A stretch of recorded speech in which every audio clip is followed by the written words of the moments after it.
এই মেয়ে বাটপারি করেন, টিয়া নাই তো পানি ভাঙছেন কি এর লাগা? ভাই আরে আমি তো মনে করছি আমার কাছে টাকা আছে বুঝছো, ভুলে মানি ব্যাগ রাইখে আসছি।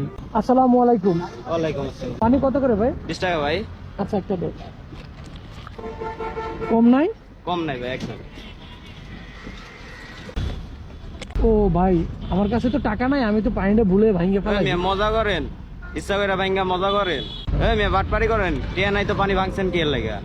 ভাই আরে আমি তো মনে করছি আমার কাছে টাকা আছে বুঝছো, আমি তো ভুলে এই জন্য ভুলে মানি ব্যাগ রাইখে আসছি। এই নাকি বাটপারি শুরু করছেন? বাট পারি কি ভাই, আমি তোমার বলি আমি তো মনে করছি আমার মানি ব্যাগ নিয়ে আসছি, ভুলে মানি ব্যাগ রাইখে আসছি, এটা তো আর আমার দোষ না। এটা কোনো কথা? পানি ভাঙছেন এটা আমি কি করব? এখন এটা নিয়ে যাও, তুমি খাইও। এটা তো আমার টিয়া দেখেন, এটা আমি ফেরত নেবো কেমনে? না হলে তুমি খাইয়ে এই যে নাইলে কারোর বিক্রি করে দিও, এটা কি কেউ কিনবে না? এটা কে নিব কোন? এমনি পানি খোলা খোলা মানে ইনটেক পানি ছাড়া নিতে চায় না।